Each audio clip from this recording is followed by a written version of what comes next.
La peur de Stefan Zweig. Lorsque Irène, sortant de l'appartement de son amant, descendit l'escalier, de nouveau une peur subite et irraisonnée s'empara d'elle. Une toupie noire tournoya devant ses yeux. Ses genoux s'ankylosèrent et elle fut obligée de vite se cramponner à la rampe pour ne pas tomber brusquement la tête en avant. Ce n'était pas la première fois qu'elle faisait cette dangereuse visite et ce frisson soudain ne lui était pas inconnu. Toujours en repartant, malgré sa résistance intérieure, elle succombait sans raison à ces accès de peur ridicules et insensés. Pour venir au rendez-vous, la chose était infiniment plus facile.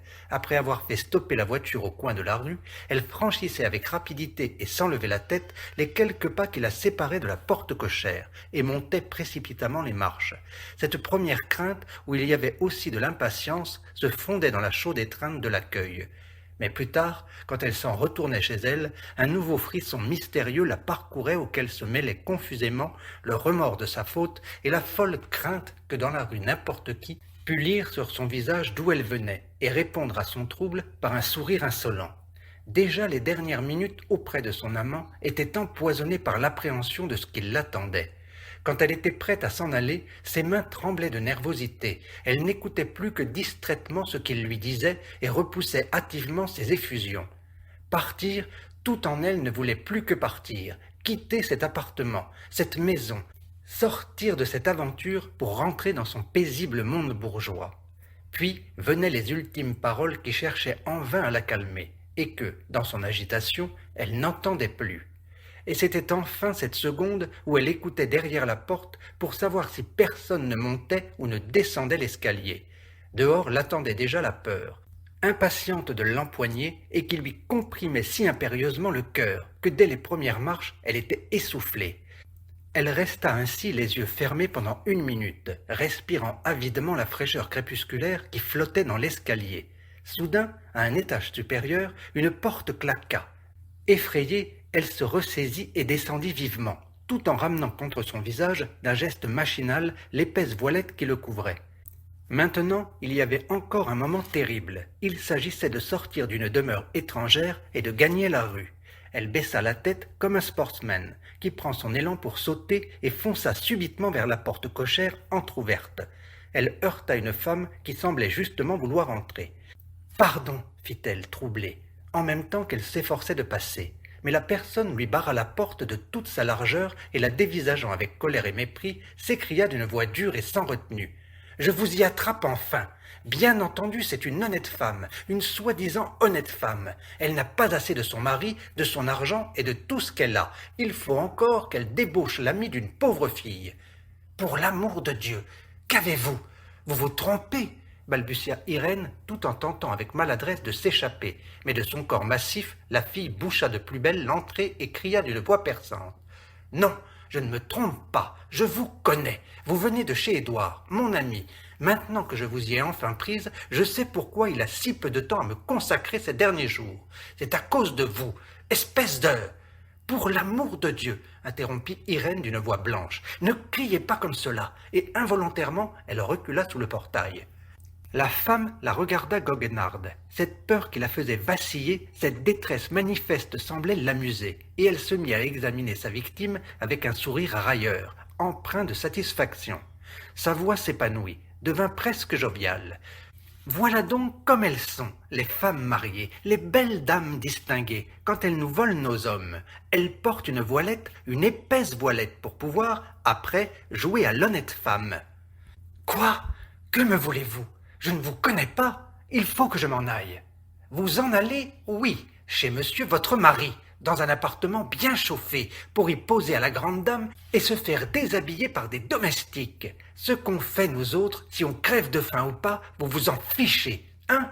Ces honnêtes femmes s'achippent même la seule chose qui nous reste. » Irène s'efforça de se ressaisir et, obéissant à une vague inspiration, plongea dans son sac et y prit tout l'argent qui lui tomba sous la main. « Tenez, voici. Mais à présent, laissez-moi. Je ne reviendrai jamais plus, je vous le jure. » Le regard mauvais, la femme empoigna l'argent. « Garce !» murmura-t-elle. Irène frémit sous cette insulte, mais voyant que l'autre lui laissait le passage libre, elle se précipita dehors comme on se jette du haut d'une tour pour se suicider. Elle sentait, en courant, les visages glisser à ses côtés comme des masques grimaçants. Elle atteignit péniblement une voiture arrêtée au coin de la rue. Elle se jeta sur les coussins comme une masse, puis tout en elle devint immobile et rigide, lorsqu'au bout d'un certain temps, le chauffeur, étonné, demanda à cette singulière cliente où elle voulait aller. Elle le regarda comme ahurie, jusqu'à ce que son cerveau engourdi eût enfin saisi les paroles. « À la gare du Sud !» lança-t-elle hâtivement. Et soudain, l'idée lui venant que la personne pourrait la suivre, « Vite, vite, dépêchez-vous !» C'est seulement alors que la voiture filait qu'elle sentit combien cette rencontre l'avait touchée. Elle joignit ses mains qui pendaient le long de son corps, rigides et glacées comme des choses mortes. Soudain, elle se mit à trembler si fort qu'elle en était toute secouée. Une saveur amère lui monta à la gorge. Elle éprouva une espèce de nausée, en même temps qu'une fureur aveugle, insensée, lui convulsait la poitrine.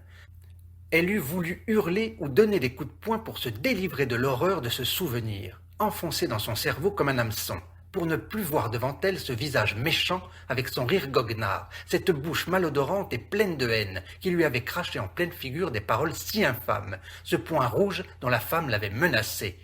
L'envie de vomir la serrait maintenant à la gorge, d'autant plus que la voiture, roulant rapidement, la jetait à gauche et à droite. Elle était sur le point de dire au chauffeur de ralentir, lorsqu'elle pensa qu'ayant donné à la femme presque tout l'argent que contenait son sac, elle n'avait peut-être pas assez pour le payer. Vite, elle lui fit signe de s'arrêter, et au nouvel étonnement du chauffeur, elle descendit brusquement. Par bonheur, ce qui lui restait d'argent suffisait, mais alors elle se vit seule dans un quartier étranger, au milieu d'un va-et-vient de gens affairés dont chaque geste et chaque regard lui causaient un mal physique. Et voici que ses genoux, comme ramollis par la peur, refusaient de la porter plus loin. Il fallait pourtant qu'elle rentrât. Rassemblant ses forces, déployant une énergie surhumaine, elle se contraignit à avancer de rue en rue avec la même difficulté que si elle pataugeait dans un marais ou traversait un champ de neige. Enfin, elle arriva devant chez elle, et, maîtrisant sa nervosité pour ne pas éveiller l'attention, elle s'élança dans l'escalier. À présent que la femme de chambre lui enlevait son manteau, qu'elle entendait son petit garçon jouer à côté avec sa sœur cadette, et que son regard apaisé voyait partout des objets familiers, Irène reconquérait une apparence de calme, cependant que les vagues souterraines de l'émotion continuaient à battre douloureusement dans sa poitrine tendue. Elle ôta sa voilette, passa la main sur son visage avec le désir intense de paraître naturelle, et entra dans la salle à manger où son mari lisait le journal devant la table mise pour le dîner.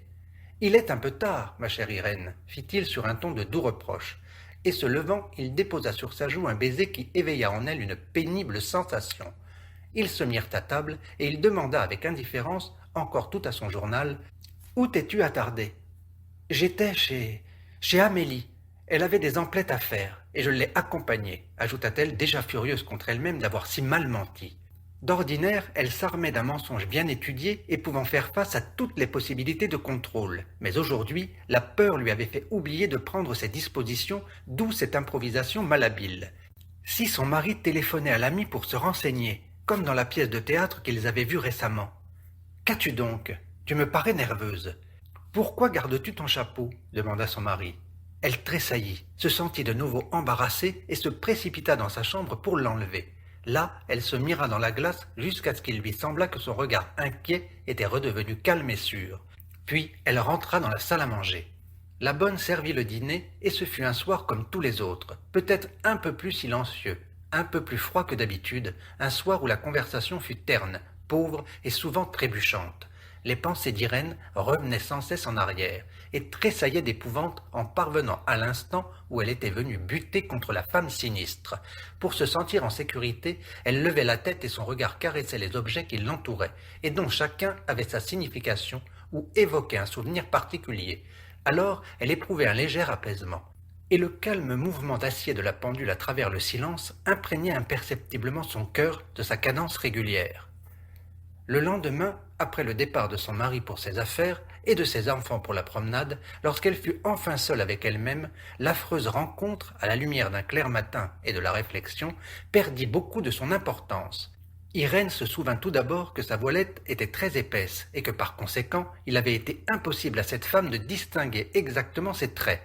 Posément, elle pesa toutes les mesures préventives. En aucun cas, elle ne retournerait chez son amant, écartant ainsi la possibilité d'une agression nouvelle. Il ne restait donc que le danger d'une rencontre fortuite, bien invraisemblable puisqu'elle s'était enfuie en voiture et que la femme ne pouvait l'avoir suivie. Elle ne connaissait ni son nom ni son adresse, et il n'était pas à craindre qu'elle la reconnût après l'avoir vue d'une façon aussi vague. D'ailleurs, même dans le cas contraire, Irène était prête. Comme elle ne serait plus prise dans l'étau de la peur, elle pourrait avoir une attitude calme. Elle nierait tout, soutiendrait froidement qu'il s'agit d'une erreur, et comme il n'existait aucune preuve de sa visite, elle accuserait éventuellement la femme de chantage. Ce n'était pas en vain qu'Irène était l'épouse d'un des avocats les plus éminents de la ville. Elle savait que le chantage ne peut être étouffé que dans le germe, et par le plus grand sang-froid. Toute hésitation, toute apparence d'inquiétude de la part de la victime ne pouvant qu'accroître l'audace de l'adversaire. Sa première mesure de défense fut une lettre brève à son amant, annonçant qu'elle ne pourrait venir à l'heure convenue le lendemain ni les jours suivants. Son orgueil était blessé par cette découverte pénible qu'elle avait succédé dans les bras de son amant à une femme d'aussi basse catégorie. Pesant ses mots avec haine, elle jouissait de la froideur avec laquelle elle faisait désormais dépendre leur relation de son bon plaisir.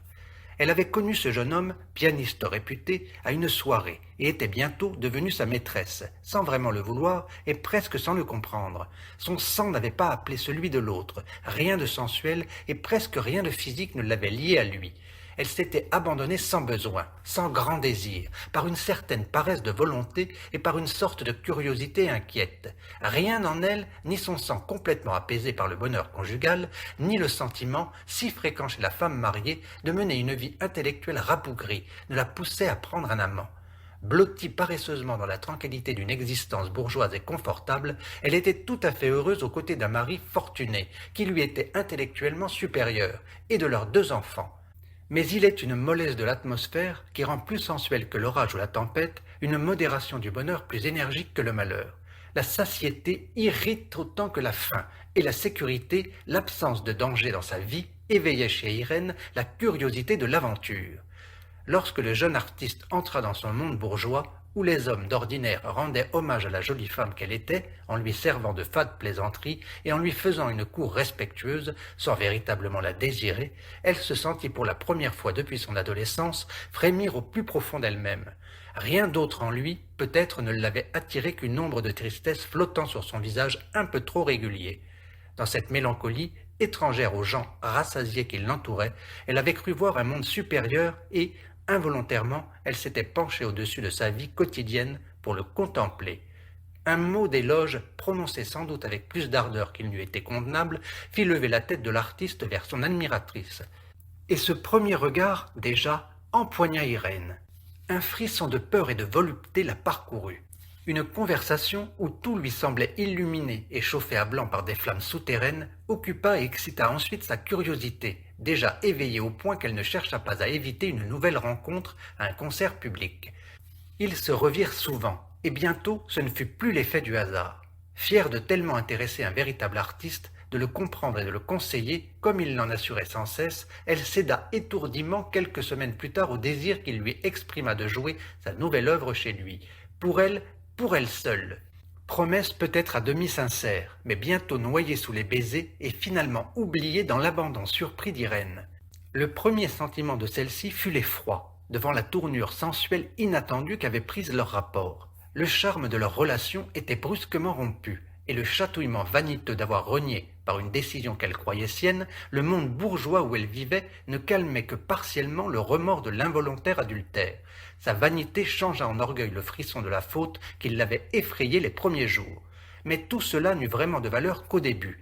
L'instinct d'Irène s'opposait à cet homme, et surtout à cet élément nouveau, particulier, qu'elle sentait en lui et qui avait séduit sa curiosité. Si son jeu la grisait, dans l'intimité sa passion la troublait. Au fond, elle n'aimait guère ces étreintes brusques et impérieuses dont elle comparait sans le vouloir la rudesse tyrannique aux gestes tendres de son mari, que les années de mariage n'avaient pas rendu moins délicats. Mais une fois tombée dans l'infidélité, elle revenait encore et toujours au pianiste, ni comblée ni déçue, par une sorte de devoir, par habitude. Quelques semaines plus tard, elle avait déjà assigné à son jeune amant une place bien définie dans son existence et lui accordait 1 jour par semaine, comme à ses beaux-parents, mais cette nouvelle relation ne l'avait fait renoncer à rien de son ancien système de vie. Au contraire, elle y avait ajouté quelque chose. Bientôt, l'amant devint un supplément de bonheur, tel un troisième enfant ou une nouvelle voiture, et sa liaison lui parut aussi banale que l'amour permis. Aujourd'hui que le danger était là, qu'elle allait devoir payer le prix de son aventure, elle se mit à en calculer mesquinement la valeur. Gâtée par le sort, dorlotée par sa famille, presque sans désir du fait de sa richesse, elle se sentait déjà meurtrie par ce premier désagrément. Tout de suite, elle se refusa d'abandonner quoi que ce fût de son insouciance morale, et fut prête à sacrifier sans hésitation son amant à ses aises. La réponse de celui-ci, une lettre effrayée, nerveuse, hachée, apportée le même jour par un messager, une lettre qui implorait, se lamentait et accusait, ébranla cependant sa décision de mettre fin à l'intrigue. La violence de cet amour flattait sa vanité, ce désespoir sans bornes la ravissait. De la façon la plus pressante, son amant la suppliait de lui accorder un entretien, si bref fût-il, afin qu'il pût au moins connaître sa faute, au cas où il l'aurait blessée sans le savoir. Alors un jeu nouveau la tenta, boudée sans explication pour être encore plus désirée. Elle lui fixa un rendez-vous dans une confiserie, où elle se souvint tout à coup avoir rencontré un acteur, lorsqu'elle était jeune fille. Il est vrai que cette rencontre candide et pure de naguère lui semblait à présent puérile. Elle souriait intérieurement en pensant au romantisme qui refleurissait dans sa vie, après s'être desséchée dans le mariage. Au fond, elle était presque contente de l'histoire de la veille qui lui avait fait éprouver pour la première fois depuis bien longtemps un sentiment vrai, d'une telle force, d'une telle intensité que ses nerfs d'ordinaire plutôt détendus en palpitaient encore souterrainement. Elle mit une robe sombre et discrète et changea de chapeau pour que la ménagère ne la reconnût pas, au cas où elle se trouverait encore sur son chemin. Elle avait déjà préparé sa voilette pour mieux dissimuler son visage, mais une sorte de bravade la lui fit soudain dédaigner. Quoi, n'oserait-elle donc plus se montrer dans la rue, elle, une femme estimée et respectée, par peur d'une quelconque fille qui ne la connaissait même pas? Ce n'est que dehors qu'elle éprouva une légère angoisse, une espèce de frisson nerveux analogue à celui que ressent le baigneur lorsqu'il trempe son pied dans l'eau avant de s'abandonner au flot. Mais cela ne dura qu'une seconde. Tout à coup monta en elle une joie curieuse, la joie de marcher d'un pas vif, léger et élastique qu'elle ne se connaissait pas encore. Elle regrettait presque que le salon de thé fût si près, car une volonté inconnue la poussait vers l'attrait magnétique de l'aventure. Mais l'heure du rendez-vous était proche, et son cœur lui disait que son amant l'attendait déjà. Quand Irène franchit le seuil de la confiserie, il était assis dans un coin et il bondit vers elle avec une agitation qui lui fut à la fois agréable et pénible.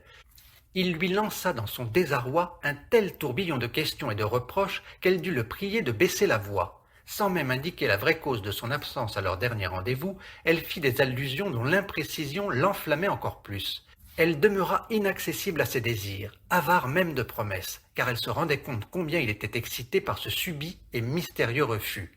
Et, lorsque, après une demi-heure d'entretien ardent, elle le quitta sans lui avoir accordé la moindre marque de tendresse, elle brûlait intérieurement d'un feu étrange qu'elle n'avait connu que jeune fille. Elle croyait éprouver au plus profond d'elle-même le picotement d'une petite flamme prête à embraser tout son corps. Elle recueillait en passant tous les regards des hommes, et ce succès inattendu excita si fort en elle le désir de voir son visage qu'elle s'arrêta soudain devant la vitrine d'un fleuriste pour s'admirer, dans un cadre de roses rouges et de violettes scintillantes de rosée. Depuis son adolescence, elle ne s'était pas sentie aussi légère, et ses sens n'avaient pas été aussi éveillés. Ni les premiers jours du mariage, ni les étreintes de l'amant n'avaient pareillement aiguillonné sa chair. Et la pensée lui parut insupportable de prodiguer à des heures réglées cette légèreté extraordinaire, cette suave griserie de son sang. Devant chez elle, elle s'arrêta, hésitante, pour aspirer encore une fois à plein poumon l'air embrasé, le trouble de l'heure, pour sentir refluer au plus profond d'elle-même la dernière vague de l'aventure. Quelqu'un alors lui toucha l'épaule. Elle se retourna. Que me voulez-vous donc de nouveau » balbutia-t-elle, saisie d'un effroi mortel en apercevant tout à coup le visage odieux de la femme redoutée. Son épouvante grandit encore en s'entendant dire ces paroles funestes. Elle s'était pourtant promis de ne pas la reconnaître si elle la rencontrait, de nier tout, de faire front à la coquine. Maintenant, il était trop tard. « Il y a déjà une demi-heure que je vous attends, Madame Wagner. » Irène tressaillit.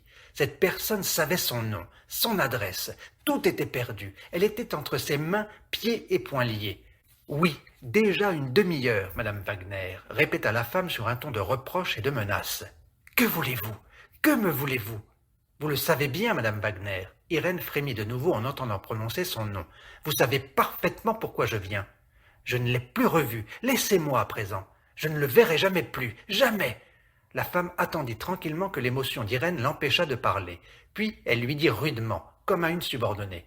Ne mentez pas. Je vous ai suivi jusqu'à la pâtisserie. Et lorsqu'elle vit Irène sans défense, elle ajouta railleuse. Je n'ai pas d'occupation, moi. On m'a congédié du magasin, à cause du chômage et de la crise. Alors, dame, j'en profite pour me balader un peu, tout comme les honnêtes femmes. Elle dit cela avec une méchanceté froide qui frappa Irène au cœur. Elle se sentait impuissante devant une pareille brutalité, et de plus en plus elle craignait que cette fille ne se mît à élever la voix ou que son mari ne vînt à passer. Tout alors serait perdu. Elle fouilla hâtivement dans son sac, y prit sa bourse dont elle sortit l'argent. Mais cette fois, la main insolente ne s'abaissa pas humblement au contact des billets. Elle demeura tendue et ouverte comme une serre. « Donnez-moi aussi la bourse, pour que je ne perde rien !» fit la bouche goguenarde avec un petit rire gloussant. Irène la regarda dans les yeux, mais pendant une seconde seulement. Elle ne pouvait supporter cette ironie grossière et effrontée. Un profond dégoût l'envahissait. Elle ne voulait plus qu'une chose, s'en aller pour ne plus voir cette tête. Elle tendit sa bourse en détournant le visage et se précipita dans l'escalier, traquée par la terreur. Son mari n'étant pas encore rentré, elle se jeta sur le sofa et y demeura étendue, immobile comme assommée. Ce n'est qu'en entendant la voix de l'avocat qu'elle fit un effort suprême pour se redresser et se tramer dans l'autre pièce, l'esprit absent avec des gestes d'automate. La terreur s'était installée chez elle et ne quittait pas l'appartement. Durant les longues heures vides qui faisaient sans cesse refluer à sa mémoire les images de l'épouvantable rencontre, elle se rendait parfaitement compte que sa situation était tragique.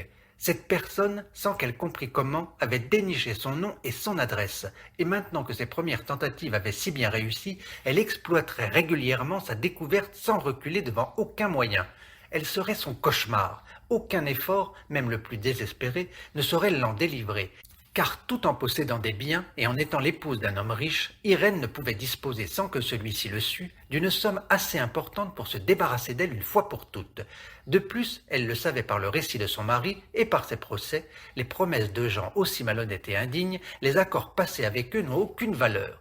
Elle calculait qu'elle réussirait encore à écarter la catastrophe pendant 1 mois ou 2, puis l'édifice de son bonheur domestique s'effondrerait. La certitude qu'elle entraînerait la coquine dans sa ruine n'était pour elle qu'une bien maigre satisfaction. Le malheur, elle le sentait maintenant avec une netteté effroyable, était inévitable, la délivrance impossible. Mais, que se passerait-il? Elle s'accrochait à cette question du matin au soir. Un jour, une lettre arriverait pour son mari. Elle le voyait déjà entrer, pâle, le regard sombre, la prendre par le bras, la questionner. Mais alors, que se passerait-il? Que ferait-il? Là, les images disparaissaient soudain dans les ténèbres d'une peur confuse et épouvantable. Elle ignorait la suite et ses suppositions s'écroulaient dans un gouffre vertigineux. Au cours de ses méditations, elle ne se rendait compte avec horreur que d'une seule chose. Combien peu, au fond, elle connaissait son mari. Combien il lui était impossible de calculer d'avance ses décisions. Elle l'avait épousé sur le désir de ses parents, sans opposition, même avec une agréable sympathie que les années n'avaient pas déçue. Elle avait vécu à ses côtés 8 années de bonheur calme et insouciant. Ils avaient des enfants, un chez eux, d'innombrables heures de communion charnelle, mais à l'instant où elle se demandait quelle serait l'attitude de son mari, elle s'apercevait qu'il lui demeurait inconnu. Maintenant seulement, elle se mettait à chercher dans sa vie certains traits pouvant mettre en lumière son caractère. Sa peur frappait, hésitante, à la porte de chaque petit souvenir pour trouver l'entrée secrète du cœur de son mari. Et comme ses paroles ne le trahissaient pas, elle questionna son visage, mis en relief par la lumière électrique, un jour qu'il était assis dans son fauteuil, lisant un livre. Elle le scrutait comme s'il se fût agi du visage d'un étranger, cherchant à arracher à ses traits familiers, subitement redevenus lointains, le caractère que 8 années de communauté avaient caché à son indifférence. Le front était noble et clair, comme moulé par un puissant effort spirituel. La bouche, en revanche, était sévère et sans indulgence. Tout était tendu dans ses traits virils, pénétrés d'énergie et de force. Mais les yeux, qui recelaient sans doute le vrai mystère, étaient baissés sur le livre et cachés à son examen. Elle ne pouvait que fixer d'un regard interrogateur le profil, comme si cette courbe exprimait un mot de grâce ou de condamnation. Ce profil étrange dont la dureté l'effrayait, mais dont la fermeté pour la première fois lui révélait une singulière beauté. Elle sentit soudain qu'elle le regardait volontiers, avec joie et fierté. Il leva la tête. Vite, elle se retira dans l'obscurité pour que l'interrogation brûlante de ses yeux n'allumât pas de soupçons. Depuis 3 jours, elle n'avait pas quitté la maison. Déjà, elle remarquait avec une sorte de malaise que sa présence soudain constante éveillait l'attention de son entourage, car d'ordinaire, il était rare que s'écoulât une journée ou même plusieurs heures sans qu'elle sortît. Les premiers à s'apercevoir du changement furent ses enfants, surtout l'aîné qui lui exprima son étonnement avec une candeur gênante. Les domestiques se contentèrent de chuchoter entre eux et d'échanger toutes sortes de suppositions avec la gouvernante. En vain, Irène s'efforçait-elle de motiver sa surprenante présence par les raisons les plus diverses, parfois bien trouvées, concernant les nécessités du ménage. Dès qu'elle tentait d'aider le service, elle gênait, et si elle persistait, elle éveillait des soupçons. De plus, elle n'avait pas l'habileté de se rendre moins visible par une sage réserve et de demeurer tranquillement dans sa chambre à lire ou à travailler. La peur qui se transformait chez elle, comme tout sentiment intense en nervosité, la chassait d'une pièce dans l'autre. À chaque coup de sonnette, à chaque appel téléphonique, elle sursautait et sentait toute son existence paisible se déchirer et s'effondrer. Son impuissance lui donnait une idée de ce que pouvait être la ruine d'une vie. Ces 3 journées de prison dans son appartement lui parurent plus longues que les 8 années de son mariage. Le 3e jour, elle devait se rendre à une invitation, acceptée depuis des semaines, qu'il était impossible à présent de refuser sans raison valable. D'ailleurs, il fallait bien, si elle ne voulait pas en mourir, qu'elle brisât un jour ou l'autre ces invisibles barreaux de terreur qui emprisonnaient sa vie. Elle avait besoin de voir du monde, de quelques heures de repos loin d'elle-même, loin de cette solitude meurtrière de la peur. Et puis, où serait-elle plus en sécurité que dans une maison étrangère, chez des amis? Où serait-elle mieux abritée contre la persécution invisible qui rôdait autour d'elle? Seule la fit frémir le bref instant où elle sortit de chez elle pour la première fois depuis sa rencontre avec cette fille qui pouvait encore la guetter dans la rue. Involontairement, elle saisit le bras de son mari, ferma les yeux et gagna rapidement la voiture qui l'attendait. Lorsque l'auto se mit à rouler à travers les rues nocturnes et désertes, le poids qui écrasait Irène tomba. Et en montant les marches de la maison étrangère, elle se sentit à l'abri. Pendant quelques heures, elle allait pouvoir être telle qu'elle avait été toute sa vie, gaie, insouciante. Sa gaieté, sa joie seraient même plus grandes, plus conscientes, car elle serait celle du prisonnier qui sort de son cachot et revoit le soleil. Ici, un mur la défendait contre tout tourment. La haine ne pouvait l'atteindre. Il n'y avait que des gens qui l'estimaient, l'honoraient, l'aimaient, des gens du monde sans intention mauvaise, rayonnant de frivolité, voluptueux comme elle-même à présent, car en entrant les regards dirigés sur elle lui avaient fait sentir qu'elle était belle, et elle le devint encore plus parce qu'elle en avait conscience, ce qui n'était pas le cas autrefois. La musique, à côté, la tentait et s'infiltrait sous sa peau brûlante. Les danses commencèrent, et sans le savoir, elle virevoltait déjà. Elle dansa comme jamais elle n'avait dansé. Ce tournoiement la délivrait de toute oppression. Le rythme gagnait ses membres et donnait à son corps des inflexions ardentes. Lorsque les instruments se taisaient, le silence lui était douloureux. L'énervement embrasait sa chair frémissante, et aussitôt que la musique reprenait, elle se précipitait de nouveau dans le tourbillon, comme dans un bain, dans une eau rafraîchissante, apaisante, élastique. Elle n'avait jamais été qu'une danseuse médiocre, trop mesurée, trop réfléchie, trop prudente dans ses mouvements, mais la griserie de la joie retrouvée lui faisait ignorer ce soir-là toute barrière. La chaîne d'acier, faite de réserve et de pudeur, que d'ordinaire maintenait dans certaines limites ses passions les plus folles, s'était rompue brusquement et elle se laissait aller à un abandon effréné, total, bienheureux. Elle sentait autour d'elle des bras et des mains fiévreux, des frôlements, des attouchements, le souffle de paroles enflammées, de rires excités, cependant que la musique faisait palpiter son sang. Son corps était si tendu que ses vêtements la brûlaient et qu'elle eût aimé inconsciemment arracher tous ses voiles pour que pénétrât plus profondément en elle cette griserie sans bornes. « Irène, qu'as-tu » Toute chaude encore de l'étreinte de son danseur, elle se retourna, chancelante et rieuse. Le regard dur et froid de son mari la bouleversa. Elle eut peur. S'était-elle montrée trop passionnée? Sa frénésie l'avait-elle trahi? « Qu'est-ce que... Que veux-tu dire, Fritz ?» balbutia-t-elle, devant ce regard qui plongeait en elle comme un poignard. Elle eût voulu crier tant il lui fouillait le cœur. « Bizarre, murmura-t-il enfin, d'une voix sourde et étonnée. Elle n'osa pas demander ce qu'il entendait par là. Mais un frisson la parcourut lorsqu'il se détourna et qu'elle vit ses larges et fortes épaules saillir puissamment sous une nuque de fer. Les épaules d'un assassin, telle fut la pensée démente qui ne fit d'ailleurs que traverser son cerveau. Comme si elle voyait son mari pour la première fois, elle se disait avec terreur qu'il était fort et redoutable. La musique recommença. Un monsieur s'avança vers Irène. Elle accepta son bras. Mais tout en elle était redevenu lourd et la claire mélodie n'entraînait plus ses membres ankylosés. Un poids venant du cœur alourdissait ses jambes, chaque pas lui faisait mal. Elle dut prier son danseur de lui rendre sa liberté. En reculant, elle regarda distraitement où était son mari. Il était debout derrière elle, comme s'il l'attendait, et son regard, encore une fois, heurta celui d'Irène. Que lui voulait-il? Savait-il déjà quelque chose? Inconsciemment, elle ramena sa robe sur elle, comme pour abriter sa poitrine nue. Le silence de son mari était aussi tenace que son regard. « Est-ce que nous partons ?» demanda-t-elle d'un air craintif. « Oui. » Sa voix était dure et hostile. Il la précéda. De nouveau, elle vit la nuque puissante et menaçante. Elle s'enveloppa dans son manteau de fourrure, mais elle gelait. Le retour fut silencieux. Elle n'osa pas ouvrir la bouche. Elle sentait sourdement qu'un autre danger la menaçait. Maintenant, elle était encerclée. Cette nuit-là, elle fit un rêve pénible. Une musique résonnait dans une salle haute et claire. Elle entra, beaucoup de gens et de couleurs se mêlaient à des mouvements.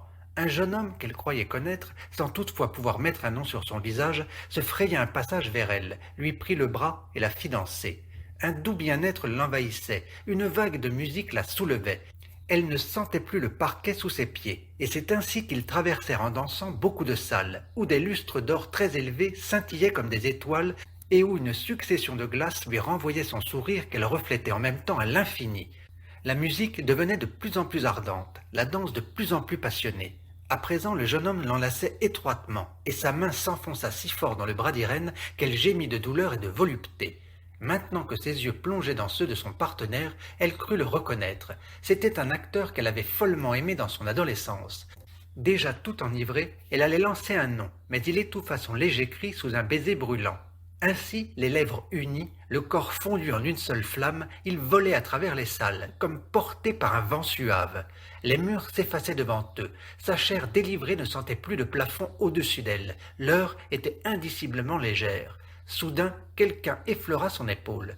Elle s'arrêta, la musique aussi. Les feux s'éteignirent, les murs se reformèrent devant elle, sinistres. Le danseur avait disparu. « Rends-le-moi, voleuse !» hurla l'horrible femme, car c'était sa voix perçante qui résonnait, et ses doigts qui s'accrochaient au poignet d'Irène.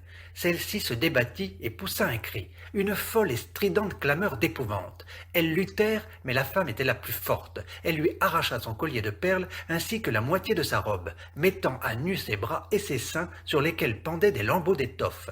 Les gens étaient subitement revenus. Ils accouraient de toutes les salles en un vacarme épouvantable, qui grossissait sans cesse et maintenant leurs yeux ne se détachaient plus d'Irène, tandis que la femme hurlait « Elle me l'a volé, la garce, la putain !» Elle ne savait où se mettre, de quel côté se tourner, car les gens se rapprochaient de plus en plus, et des regards curieux et enflammés fouillaient sa nudité. Soudain, alors que des yeux affolés cherchaient le salut, elle aperçut son mari immobile, dans le cadre noir de la porte, la main droite dissimulée derrière le dos. Elle poussa un cri et s'enfuit. Elle courait à travers les salles, la foule lubrique, déchaînée à ses trousses. Elle sentait sa robe glisser peu à peu. À peine pouvait-elle encore la retenir. Une porte s'ouvrit devant elle, elle se précipita dans l'escalier. Mais en bas, la terrible femme au jupon de laine et aux mains griffues l'attendait encore. Elle fit un bond de côté et se jeta délirante dans l'espace. L'autre se lança à sa poursuite et toutes deux galopèrent dans la nuit le long des rues silencieuses sous les réverbères grimaçants. Les sabots de la femme claquaient toujours derrière Irène, qui, à chaque tournant, la voyait bondir à sa poursuite. Multipliée à l'infini, elle surgissait partout pour l'agripper. Irène, dont les genoux commençaient à fléchir, fut enfin devant sa maison. Elle se précipita sur la porte, mais lorsqu'elle l'ouvrit, elle vit son mari, un couteau à la main. Son regard perçant ne la quittait point. « D'où viens-tu » demanda-t-il sourdement. « De nulle part » s'entendit-elle répondre. En même temps, un rire strident éclatait à son côté. « Je l'ai vu » clamait la femme auprès d'elle avec un rire dément. Son mari brandit le couteau. « Au secours » cria Irène. « Au secours » Elle se souleva et son regard épouvanté plongea dans celui de son mari. Qu'y a-t-il? Que se passe-t-il? Elle était dans sa chambre, la lampe versait une lueur blafarde. Elle était chez elle, dans son lit. Elle avait rêvé. Mais pourquoi son mari était-il assis au bord du lit et la regardait-il comme si elle était malade? Qui avait allumé l'électricité? Pourquoi était-il si grave, si froid? Un frisson la parcourut. Involontairement, elle regarda la main de son mari. Non, cette main ne tenait pas de couteau. Lentement, l'hypnose du sommeil et ses images fulgurantes la quittèrent. En rêvant, elle avait dû crier et le réveiller. Mais pourquoi les yeux de son mari avaient-ils cette pénétrante fixité? Qu'y a-t-il? Qu'y a-t-il donc? Pourquoi me regardes-tu comme cela? Je crois que j'ai fait un mauvais rêve. Oui, tu as crié. Je t'ai entendu de l'autre pièce. Qu'ai-je crié? Qu'ai-je dit? Se demanda-t-elle avec angoisse. Que sait-il à présent? À peine osait-elle encore le regarder dans les yeux. Mais il la considérait toujours gravement, avec un calme remarquable. Qu'as-tu, Irène? Il se passe quelque chose en toi. Tu es toute changée depuis quelques jours. Tu es distraite, nerveuse, et tu appelles au secours dans ton sommeil. Elle s'efforça encore de sourire. Il ne faut rien me cacher. As-tu des soucis, dit-il? Quelque chose te tourmente-t-il? Tout le monde dans la maison s'est aperçu de ton changement. Aie confiance en moi, Irène. Il se rapprocha doucement d'elle d'une façon imperceptible. Elle sentit ses doigts caresser son bras nu. Une lumière étrange brillait dans les yeux de son mari. À ce moment, elle eut le désir de se serrer contre son corps, de s'y cramponner, de confesser tout et de ne pas le lâcher avant qu'il n'eût pardonné. Mais la lampe éclairait son visage d'une lueur blanche et elle avait honte. Elle craignait de parler. « Ne sois pas inquiet, Fritz, dit-elle, s'efforçant toujours de sourire, tandis qu'un tremblement secouait son corps de la tête aux pieds. Je suis simplement un peu énervée. Cela passera. La main qui l'enlaçait déjà se retira. Elle frémit en voyant son mari si pâle sous la lumière blême, le front assombri par les lourdes ombres de noires pensées. Lentement, il se redressa. « Je ne sais pas, mais il me semblait que tous ces jours-ci tu avais quelque chose à me dire, quelque chose qui ne regarde que toi et moi. Parle, Irène, nous sommes seuls. » Elle était là, immobile, comme hypnotisée par son regard grave et voilé. Tout serait bien, se disait-elle, si seulement je prononçais un mot, un petit mot. Pardon. Il n'en demanderait pas la raison. Mais pourquoi la lumière brûlait-elle, cette lumière éclatante, insolente, qui les épiait? Dans l'obscurité, elle aurait pu parler, mais la clarté brisait sa volonté. Alors, n'as-tu vraiment rien, mais rien à me dire? Que la tentation était forte, que sa voix était douce. Jamais elle ne l'avait entendu parler ainsi. Maudite et indiscrète lumière. Elle se ressaisit. « Que t'imagines-tu donc, Fritz » fit-elle en riant, effrayée elle-même par sa voix de fausset. « Parce que je ne dors pas bien, tu crois que j'ai des secrets? Qui sait, des aventures peut-être ?» Le son faux et hypocrite de ses paroles la faisait frissonner. Elle avait horreur d'elle-même. Elle détourna les yeux. « Allons, dors bien. » Il avait dit cela d'une voix brève, d'une toute autre voix, menaçante ou railleuse. Puis il éteignit la lumière. Elle vit son ombre disparaître, fantôme nocturne et silencieux. Quand la porte se referma, il lui sembla que retombait le couvercle d'un cercueil. Le monde entier lui paraissait mort. Seul son cœur, au fond de son corps glacé, battait farouchement dans le vide, et chaque battement augmentait sa souffrance. Le lendemain, lorsqu'ils s'attablèrent pour le dîner, les enfants venaient de se disputer et n'avaient pu être calmés qu'à grand-peine. La femme de chambre apporta un pli. « Pour madame, on attend la réponse. » Étonnée, Irène regarda l'écriture étrangère, décacheta fébrilement le pli et se mit à pâlir. D'un bond, elle fut debout, mais elle s'alarma bien davantage en se rendant compte, devant l'étonnement de tout le monde, que son attitude maladroite la trahissait. La lettre était brève, 2 lignes. Prière de remettre au porteur de ce mot sans couronne, pas de signature, pas de date, rien que cet ordre impérieux dont l'écriture était visiblement déguisée. Irène se précipita dans sa chambre pour y prendre de l'argent, mais elle avait égaré la clé de son coffret. Elle se mit à secouer et à fouiller avec fièvre tous les tiroirs jusqu'à ce qu'elle l'eût retrouvé. Toute tremblante, elle mit la somme dans une enveloppe et alla la porter elle-même au messager qui attendait devant la porte. Elle fit tout cela avec des gestes de somnambule, sans réflexion, sans hésitation. Puis, au bout de 2 minutes d'absence, elle revint dans la salle à manger. Personne ne parlait. Elle se rassit avec une gêne craintive, s'apprêtant à donner une vague et rapide explication, lorsqu'elle s'aperçut avec une indicible épouvante que dans son émoi, elle avait laissé la lettre ouverte à côté de son assiette. Sa main tremblait si fort qu'elle dut vite reposer sur la table le verre qu'elle venait de prendre. D'un mouvement furtif, elle chiffonna le papier, mais au moment où elle le dissimulait, elle rencontra le regard de son mari, un regard grave, douloureux, pénétrant, qu'elle ne lui connaissait pas d'habitude. Depuis quelques jours seulement, la méfiance de ses yeux déchaînait en elle de subites secousses qu'elle ne pouvait maîtriser et qui l'ébranlaient jusqu'aux entrailles. C'est avec des yeux semblables qu'il l'avait regardée lorsqu'elle dansait. C'est ce même regard qui, la nuit précédente, avait étincelé au-dessus d'elle pendant son sommeil, comme la lame d'un couteau. Pendant qu'elle cherchait à dire quelque chose, un souvenir depuis longtemps oublié lui revint à l'esprit. Un jour, son mari lui avait raconté qu'il avait connu un juge d'instruction dont l'art, au cours de l'interrogatoire, était d'examiner le dossier en simulant la myopie, pour tout à coup, au moment décisif, lever les yeux avec la rapidité de l'éclair et les enfoncer comme un poignard dans ceux de l'accusé. Ce dernier, devant un regard aussi foudroyant, perdait aussitôt contenance et ne pouvait plus cacher la vérité. Recourait-il lui-même à présent à cet art dangereux et allait-elle être sa victime? Elle frémit d'autant plus qu'elle n'ignorait pas la passion de son mari pour les choses de la psychologie, passion qui dépassait de beaucoup les exigences de son métier. Il mettait la même ardeur à étudier une affaire que d'autres à jouer ou à rechercher les aventures amoureuses, et à ces moments-là, on eût dit qu'il était sous pression. La nervosité le faisait souvent se lever la nuit pour feuilleter des dossiers, mais le jour, elle rendait son masque froid comme l'acier. Il buvait et mangeait peu, fumait sans discontinuer, semblait épargner ses mots pour la séance du tribunal. Elle avait assisté une seule fois à une plaidoirie de son mari, et s'en était tenue là, tant l'avait effrayée la passion farouche, presque furieuse de son discours, les traits sombres et durs de son visage qu'elle croyait soudain revoir dans ce regard fixe, sous les sourcils menaçants. Ces souvenirs lointains, affluant subitement à son cerveau, barrèrent la voix aux paroles prêtes à sortir de ses lèvres. Elle demeura muette, et son trouble était d'autant plus grand qu'elle sentait le danger de ce silence. Heureusement, le repas fut vite terminé, et les enfants bondirent dans la nurserie, cependant que la gouvernante s'efforçait en vain de mettre une sourdine au diapason de leurs voix claires et joyeuses. Son mari se leva aussi, et sans se retourner, gagna d'un pas lourd la pièce voisine. Dès qu'elle fut seule, elle sortit de son corsage la lettre fatale et la relut. Prière de remettre 100 couronnes au porteur de ce mot. Puis, de fureur, elle la déchira en morceaux qu'elle s'apprêtait à jeter au panier. Mais soudain, réfléchissant, elle s'arrêta, se pencha au-dessus de la cheminée et les lança dans le feu crépitant. L'avidité dévorante de la flamme blanche la tranquillisa. À cet instant, elle entendit le pas de son mari qui revenait. Vite, elle se redressa, le visage rouge de chaleur et de confusion.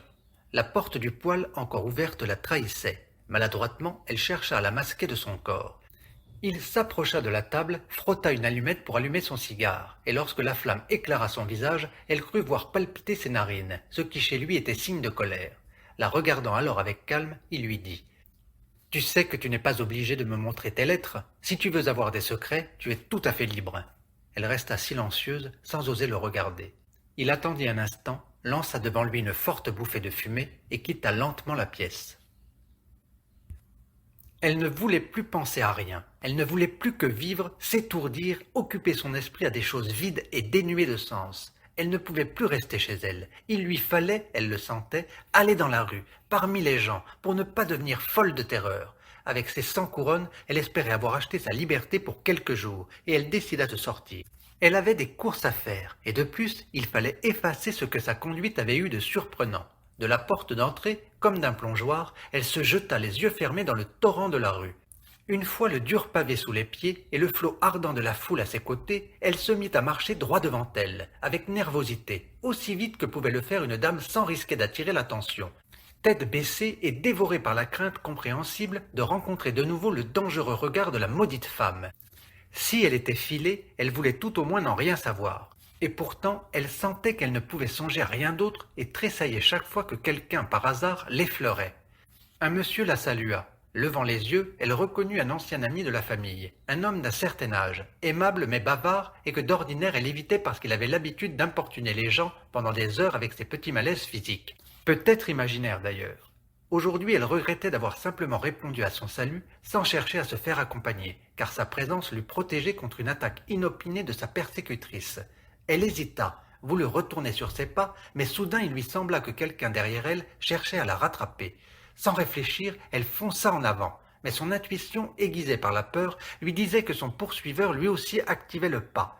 Irène n'en continuait pas moins d'aller toujours plus vite, tout en sachant qu'elle finirait par être vaincue dans cette lutte. Ses épaules se mirent à trembler. Le pas se rapprochait de plus en plus, en pensant à la main qui, dans un instant, se poserait sur elle. Mais plus elle voulait se hâter, plus ses genoux devenaient lourds. La personne était tout près d'elle. Elle le sentait. « Irène !» appela doucement, bien qu'avec énergie, une voix qu'elle ne reconnut point tout d'abord, mais qui, en tout cas, n'était pas celle qu'elle craignait, celle de l'odieuse messagère de malheur. Elle se retourna en poussant un soupir de soulagement. C'était son amant, qui se cogna presque contre elle, tellement avait été brusque sa volte-face. Le visage de l'homme était pâle, troublé, empreint d'émotion et aussi de gêne à présent devant le regard affolé d'Irène. Il tendit une main incertaine et la laissa retomber car elle n'avançait pas la sienne. Elle le dévisagea pendant 1 ou 2 secondes, elle s'attendait si peu à lui. Elle l'avait oublié pendant ces jours d'angoisse, mais maintenant, en voyant de près son visage pâle et interrogateur, avec cette expression de vide que met au fond des prunelles toute incertitude, la rage écuma en elle.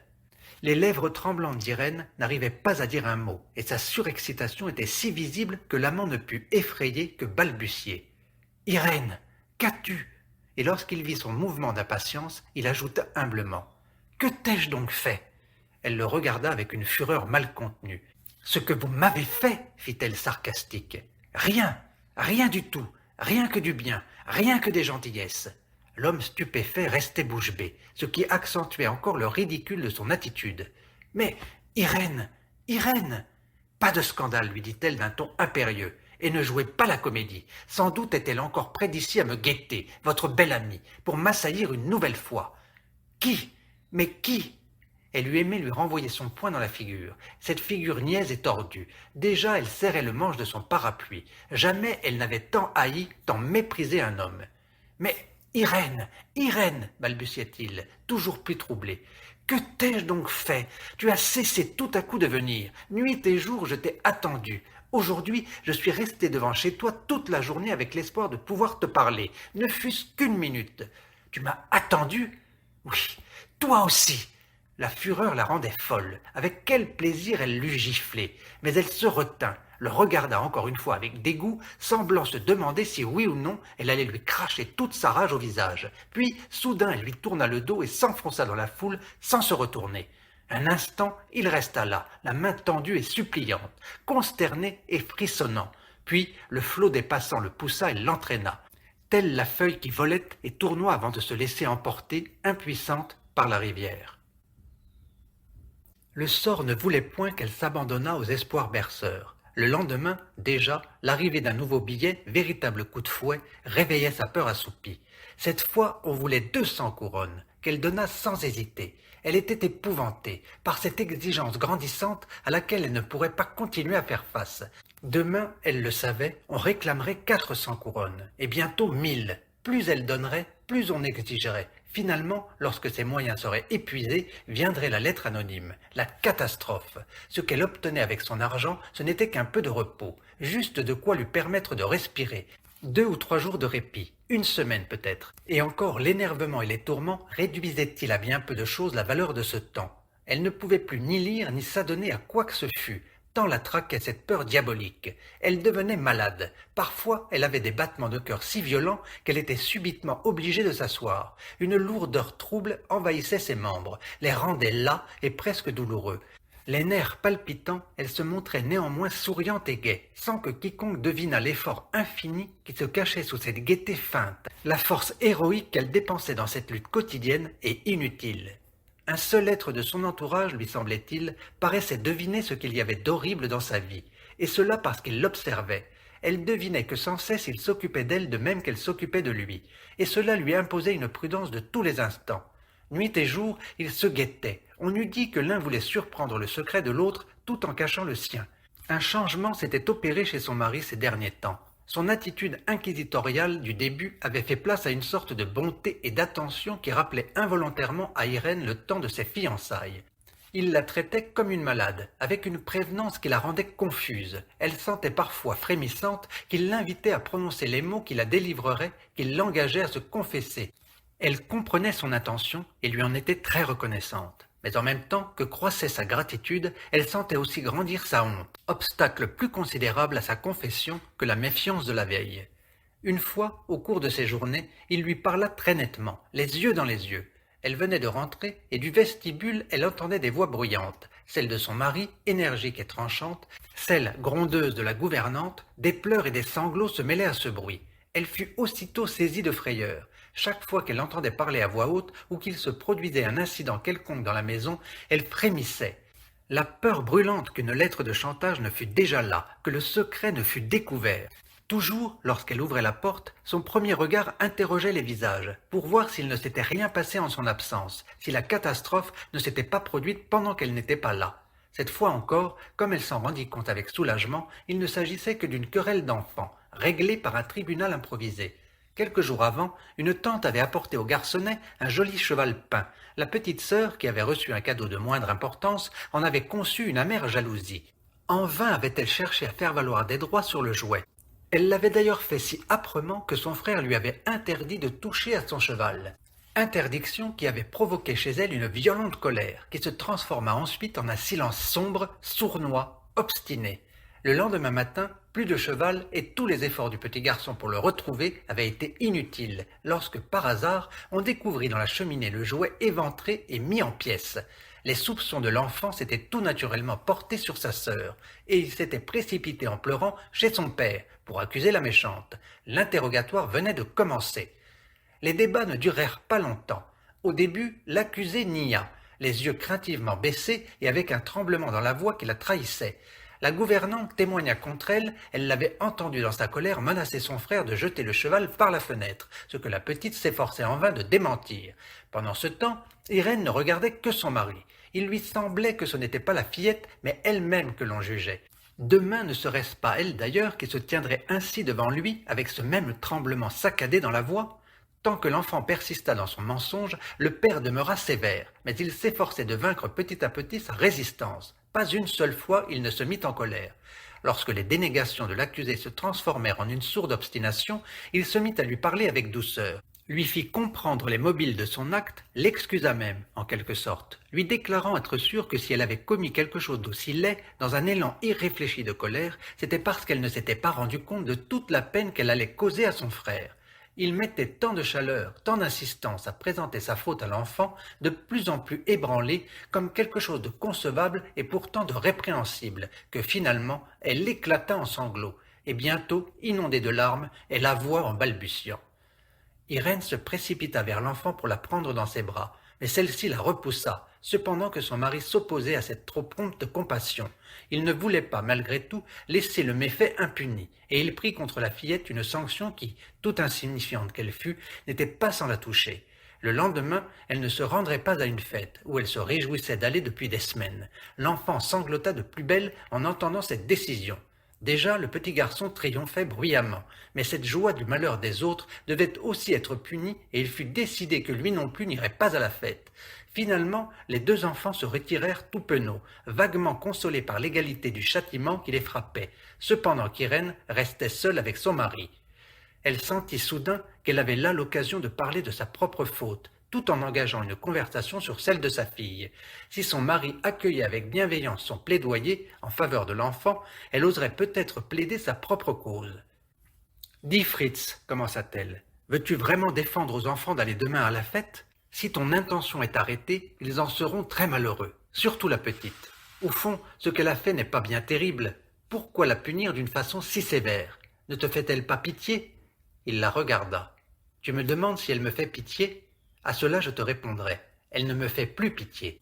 Depuis que je l'ai punie, même si la peine lui paraît amère, elle est soulagée. Hier, elle était à plaindre, alors qu'elle avait caché dans la cheminée les débris du pauvre petit cheval, que toute la maison le cherchait, et qu'à chaque instant elle craignait la découverte de sa faute. La peur est bien pire que la punition, parce que cette dernière est quelque chose de précis. Forte ou petite, elle est toujours préférable à la tension horrible de l'incertitude. Dès qu'elle a été fixée sur son châtiment, elle s'est sentie le cœur plus léger. Il ne faut pas te laisser induire en erreur par ses larmes. Elles ne demandaient qu'à couler, et jusqu'alors elles avaient été refoulées, ce qui était bien plus mauvais. Irène leva les yeux. Il lui semblait que chaque mot la visait. Mais lui ne paraissait même pas faire attention à elle. « Il en est vraiment ainsi, crois-moi, » poursuivit son mari. « L'expérience me l'a appris. Les accusés souffrent terriblement de leur dissimulation, de la menace de ne plus pouvoir nier. Leur lutte pour défendre un mensonge contre 1000 petites attaques déguisées est une grande et affreuse souffrance où l'on voit l'accusé se crisper et se tordre quand on veut lui arracher un aveu. Parfois celui-ci est déjà dans la gorge, il étrangle presque le coupable. Une force irrésistible veut le faire sortir. Il est sur le point de s'exprimer. Mais soudain, une autre force plus grande encore, un inconcevable mélange de peur et d'entêtement, le lui fait ravaler. Et la lutte recommence. Le juge parfois en souffre encore plus que les accusés, et pourtant ceux-ci le considèrent toujours comme leur ennemi, lui qui est en somme leur auxiliaire. En ce qui me concerne, en tant qu'avocat, je devrais conseiller à mes clients de se garder de dire la vérité. Je devrais appuyer leurs mensonges, mais souvent je n'ose le faire, car je sais qu'ils souffrent bien plus de la négation que de la confession de leur faute et de son châtiment. Au fond, je n'arrive pas à comprendre que l'on puisse consciemment commettre un acte dangereux et ne pas avoir le courage de l'avouer. Cette peur mesquine de l'aveu, je la trouve plus lamentable que n'importe quel crime. Crois-tu que ce soit toujours la peur qui arrête les gens? Ne serait-ce pas parfois la honte d'ouvrir son cœur, de le mettre à nu devant le monde? Étonné, il leva les yeux. Il n'était pas habitué à l'entendre discuter, mais sa réflexion l'intéressait. La honte, dis-tu? Mais c'est aussi un genre de peur, moins critiquable pourtant, puisqu'elle n'est pas dictée par l'appréhension de la punition. Il s'était levé et marchait de long en large en proie à une violente agitation. Ce que lui avait dit sa femme semblait avoir remué en lui quelque chose qui palpitait et se démenait. Soudain, il s'arrêta. Je comprends la honte devant des étrangers, devant la foule qui se régale dans les journaux des événements de la vie d'autrui, mais devant ses proches. Peut-être elle dut se détourner parce qu'il la regardait et qu'elle sentait sa voix trembler.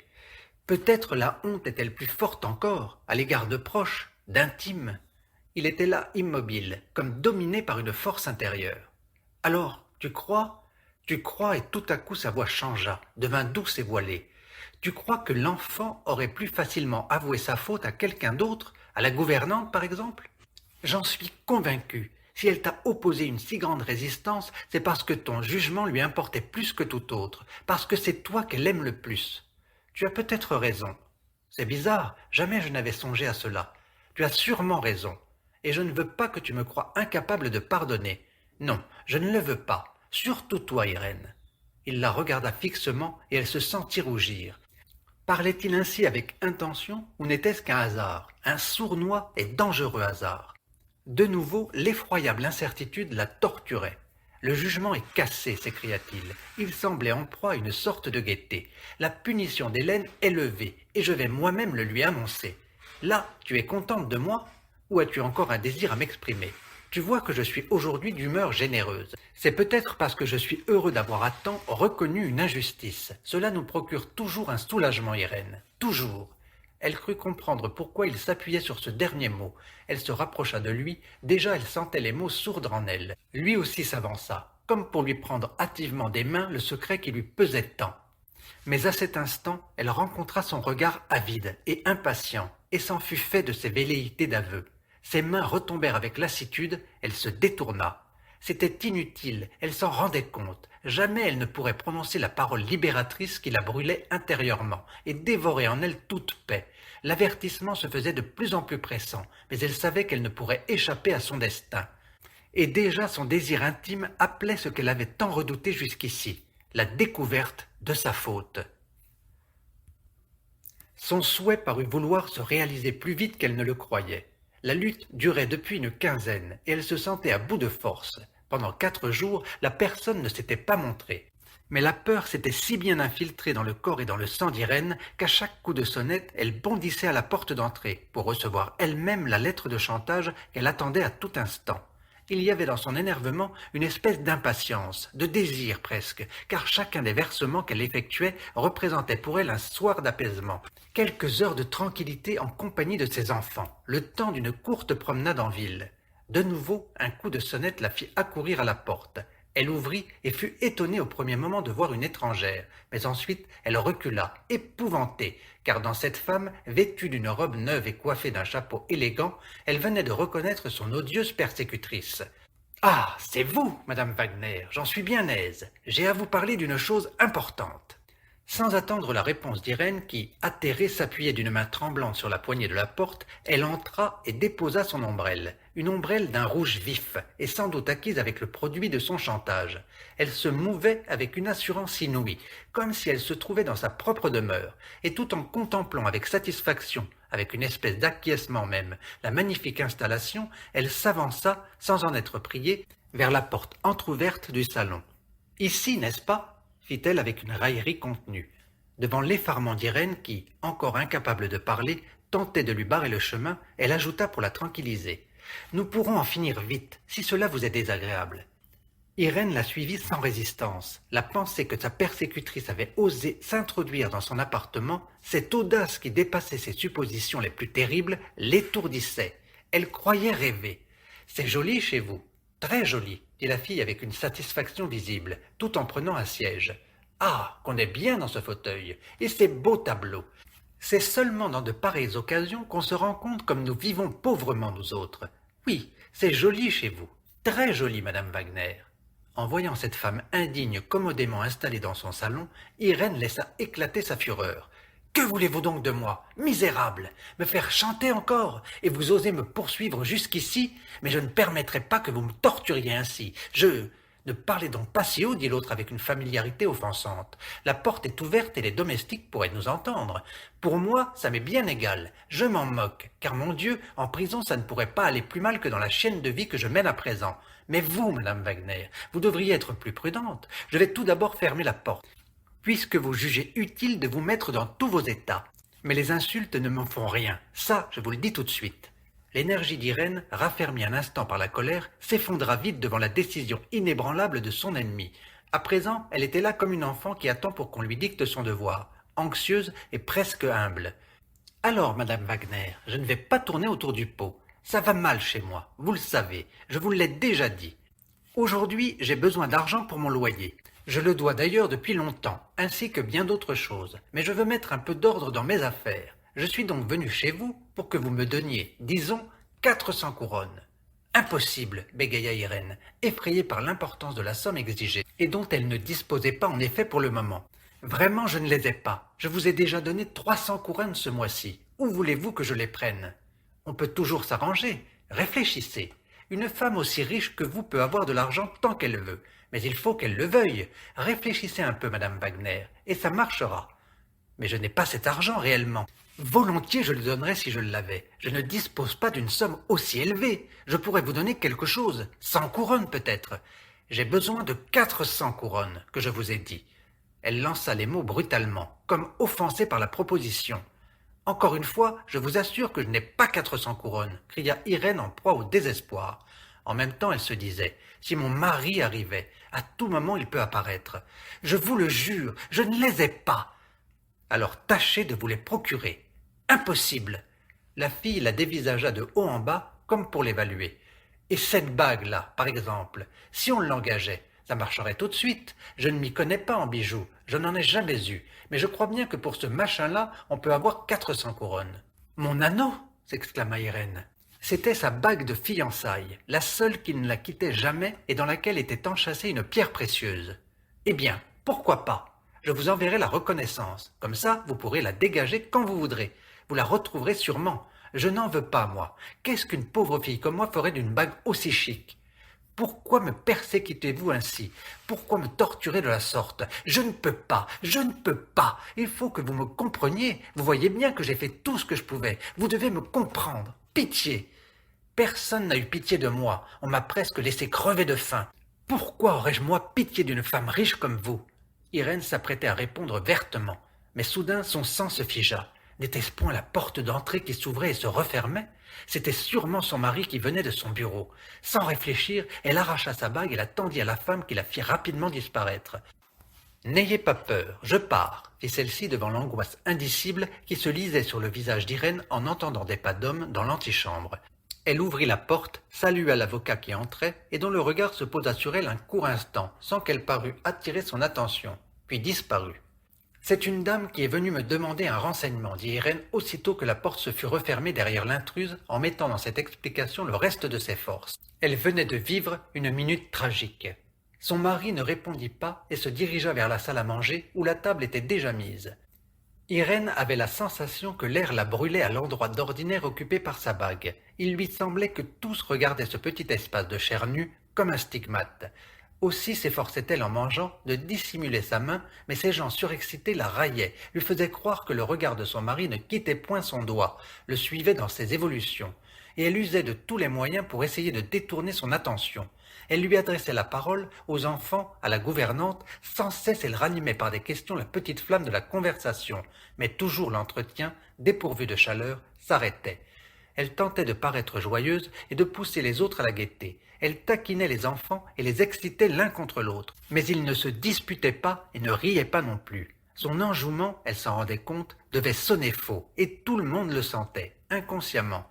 Plus elle se donnait de peine, moins elle réussissait. Finalement, fatiguée, elle se tut. Les autres aussi se turent. Elle n'entendait plus que le léger cliquetis des assiettes, et en elle-même des voix montantes de la peur. Tout à coup, son mari demanda « Comment se fait-il que tu n'aies pas ta bague aujourd'hui ?» Elle tressaillit. Quelque chose intérieurement prononça tout le mot « fini », mais son instinct résistait toujours. « Il s'agit de rassembler toutes ses forces, se dit-elle. Il faut encore trouver une phrase, une explication, dire un mensonge, un dernier mensonge. Je l'ai donné à nettoyer. » Et comme rassurée par cette déclaration, elle ajouta résolument « Après-demain, j'irai la reprendre. Après-demain. » Maintenant, elle se trouvait liée. Son mensonge allait s'effondrer et elle aussi devant la vérité. Elle s'était fixé elle-même un délai. Toute son angoisse chaotique fut pénétrée soudain d'un sentiment nouveau, d'une sorte de bonheur de savoir la décision si proche.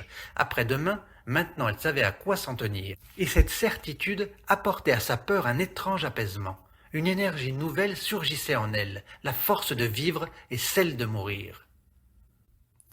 Le fait d'être si près du dénouement et d'en avoir si sûrement conscience répandait en elle une clarté inattendue. Sa nervosité s'effaça devant une sage réflexion. La peur fit place à un calme d'une pureté cristalline, grâce à quoi elle vit les choses sous leur vrai jour et put les apprécier à leur juste valeur. Elle pesa sa vie et sentit qu'elle valait encore la peine d'être vécue. S'il lui était permis de la conserver et de l'intensifier dans le sens nouveau et plus élevé que venaient de lui enseigner ses journées de peur, elle était prête à la recommencer. Mais pour traîner une vie d'adultère, de femme divorcée, une vie entachée de scandales, elle était trop lasse aussi pour continuer ce jeu dangereux qui consistait à se procurer à prix d'or de brefs apaisements. La résistance, elle le sentait, n'était plus possible. La fin approchait. De toutes parts, elle était menacée, par son mari, ses enfants, son entourage, et par elle-même. Plus moyen de fuir un adversaire qui semblait présent partout. Et l'aveu, qui serait le secours certain, lui était impossible. Elle le savait maintenant. Une seule issue lui restait, mais celle-là sans retour. Le lendemain matin, elle brûla ses lettres, mit en ordre toutes sortes de petites choses, mais évita autant que possible de voir ses enfants. Elle ne voulait pas que la vie se cramponnât à elle, avec ses joies et ses séductions, et que de vaines hésitations vinssent rendre plus difficile la décision qu'elle avait prise. Puis elle sortit pour tenter une dernière fois le destin et rencontrer la femme qui l'exploitait. De nouveau, elle parcourut les rues, mais sans l'exaltation des jours précédents. Que quelque chose en elle s'était brisé, et elle renonçait à lutter plus longtemps. Elle marcha pendant 2 heures, comme pour remplir un devoir. Nulle part elle n'aperçut la femme. Cela ne la contrariait d'ailleurs pas. Elle ne souhaitait presque plus la rencontrer, tant elle se sentait impuissante. Elle dévisageait les gens, et ces figures lui semblaient étranges, inexpressives et sans vie. Tout cela était déjà éloigné d'elle, oublié, appartenait à un monde qui n'était plus le sien. Une fois seulement, elle sursauta. En jetant un coup d'œil de l'autre côté de la rue, elle avait cru sentir le regard de son mari, ce regard extraordinaire, dur, pénétrant, qu'elle ne lui connaissait que depuis peu. Alarmée, ses yeux fouillèrent dans la foule, mais la silhouette avait disparu derrière une voiture, et elle se tranquillisa en songeant qu'à ce moment-là, il était toujours au tribunal. L'émotion lui fit oublier l'heure, et elle arriva en retard pour le déjeuner. Son mari, d'ordinaire exact, rentra encore quelques minutes après elle, et il lui parut un peu nerveux. À présent, elle comptait les heures, effrayée de leur longueur, alors qu'on avait besoin de si peu de temps pour dire adieu à toutes ces choses qui paraissent bien insignifiantes, quand on sait qu'on ne pourra pas les emporter. Une sorte d'assoupissement s'empara d'elle. Elle sortit de nouveau, marcha au hasard, sans penser ni regarder, comme un automate. À un croisement de rue, une voiture faillit l'écraser. Le conducteur poussa un juron formidable. Elle ne se retourna même pas. C'eût été le salut ou simplement un retard. Cela lui aurait évité d'agir. Elle marchait toujours, quoique d'un pas lassé. C'était si agréable de ne penser à rien, d'éprouver cette sensation obscure de sa faim, de sentir en soi un brouillard qui descend et enveloppe tout. Lorsqu'elle leva les yeux pour voir le nom de la rue où elle se trouvait, elle tressaillit. Ses pas l'avaient presque conduite devant la maison de son amant. Était-ce une indication ? Peut-être pourrait-il l'aider, car sûrement il connaissait l'adresse de sa persécutrice. Elle tremblait presque de joie. Comment n'avait-elle pas songé à une chose si simple? Subitement, ses membres se ranimèrent. L'espoir donna des ailes à ses pensées lourdes et confuses. Il fallait qu'il vînt avec elle chez cette fille pour mettre fin une fois pour toutes à cette affaire. Il devait lui ordonner de cesser son chantage. Peut-être consentirait-elle à quitter la ville si on lui offrait une certaine somme. Elle regretta soudain d'avoir si malmené le pauvre garçon la dernière fois qu'elle l'avait vu. Mais il l'aiderait, elle en était sûre. Fait étrange que ce salut ne vint que maintenant, à la fin. Elle monta l'escalier à la hâte et sonna. Pas de réponse. Elle écouta, il lui semblait entendre des pas prudents derrière la porte. Elle sonna de nouveau. Même silence, suivi d'un bruit léger à l'intérieur. Elle perdit patience et se mit à sonner sans arrêt. Sa vie était en jeu, après tout. La serrure grinça. On entr'ouvrit légèrement. « C'est moi !» souffla-t-elle. La porte s'ouvrit tout à fait. « C'est toi! C'est vous !» Madame, balbutia Édouard, visiblement gêné. « J'étais... Pardonnez-moi, je ne m'attendais pas à votre visite. Excusez ma tenue. » Il montrait sa gorge nue et les manches de sa chemise retroussées. « J'ai à vous parler d'urgence. Il faut que vous m'aidiez, » fit-elle avec nervosité parce qu'il la laissait dans le couloir comme une mendiante. Et elle ajouta d'un ton sec. « Voulez-vous me laisser entrer et m'écouter une minute ?»« Je vous demande pardon, » murmura-t-il confus et en regardant de côté. « Mais en ce moment, justement, je ne puis... Il faut que vous m'écoutiez. Tout ce qui m'arrive est de votre faute. Vous avez le devoir de m'aider. Vous devez me faire rendre la bague. Vous le devez. Ou dites-moi du moins l'adresse. Elle ne cesse de me poursuivre, quoique pour le moment elle ait disparu. Il faut que vous m'aidiez, vous m'entendez? Il le faut. » Il la regardait stupéfait. Alors seulement elle s'aperçut qu'elle articulait des mots sans suite. « Ah, oui, c'est vrai, vous ne savez pas. C'est votre maîtresse, l'ancienne, qui m'a vu sortir de chez vous. Et depuis, elle me poursuit et me fait chanter. Elle me tourmente de toutes les façons. La dernière fois, elle a voulu ma bague, et je dois la ravoir. Il faut que je l'aie avant ce soir. J'ai dit que je l'aurais. Aidez-moi. Mais vous voulez m'aider, oui ou non? Mais je ne connais aucune personne de ce genre. Je ne sais pas de qui vous parlez. Je n'ai jamais eu de rapport avec des femmes faisant du chantage. Il était presque grossier. Ah, vous ne la connaissez pas. Elle a donc inventé tout ça. Elle sait pourtant votre nom et mon adresse. Peut-être aussi ne me fait-elle pas chanter. Il est possible que je rêve. » Elle eut un rire perçant. Il se sentit mal à l'aise. Pendant un instant, il crut qu'elle était folle. Ses yeux avaient un éclat si bizarre. Son attitude était inexplicable, ses paroles absurdes. Puis, tout en regardant craintivement autour de lui, il essaya de la calmer. « Je vous en prie, madame, ne vous énervez pas. Je vous assure que vous vous trompez. Il est impossible que... Non, je n'y comprends rien moi-même. Je ne connais pas de femme de ce genre, je vous l'assure. Les 2 liaisons que j'ai eues depuis le peu de temps que je suis ici, vous le savez, ce ne sont pas de cette sorte. Je ne veux pas citer de nom, mais c'est ridicule. Je vous assure que ce doit être une erreur. Vous ne voulez donc pas m'aider? Mais si je le puis. Alors venez, nous irons ensemble chez elle. Mais chez qui? Chez qui? Elle le prit par le bras. Il craignait de nouveau qu'elle ne fût folle. Chez elle? Le voulez-vous, oui ou non? Mais certainement. Sa crainte se fortifiait de plus en plus devant l'insistance d'Irène. Certainement. Alors venez, c'est pour moi une question de vie ou de mort. Il se retint pour ne pas sourire, puis tout à coup il devint froid. Pardon, madame, mais pour le moment, cela ne m'est pas possible. J'ai une leçon de piano, je ne puis l'interrompre. Ah ah! Elle lui riait au visage. Vous donnez donc des leçons de piano, en bras de chemise, menteur! Et soudain, poussée par une idée, elle fonça droit devant elle. Il tenta de la retenir. Elle est donc là, chez vous, celle qui me fait chanter. Ainsi vous jouez le même jeu et peut-être vous partagez-vous ce qu'elle m'extorque. Mais je veux la voir. Maintenant, je n'ai plus peur de rien. Elle hurlait. Il lui prit les mains, elle se débattit, s'arracha à son étreinte et se rua vers la porte de la chambre à coucher. Quelqu'un qui, de toute évidence, avait écouté à la porte, recula vivement. Irène, hébétée, aperçut une étrangère, la toilette en désordre, qui détourna aussitôt la tête. Édouard s'était élancé derrière l'intruse qu'il croyait réellement folle, pour empêcher un malheur, mais déjà elle sortait de la chambre. « Pardon !» murmura-t-elle. Elle était tout à fait désorientée. Elle ne s'expliquait plus rien, un dégoût infini et une immense lassitude l'envahissaient. « Pardon !» répéta Irène, devant le regard inquiet d'Édouard. « Demain vous comprendrez tout. Aujourd'hui, je n'y comprends plus rien moi-même. » Elle lui parlait comme à un étranger. Rien ne lui rappelait d'avoir appartenu à cet homme, à peine sentait-elle encore qu'elle existait. Elle se débattait dans un chaos plus grand que jamais. Elle ne savait plus qu'une chose, on mentait quelque part.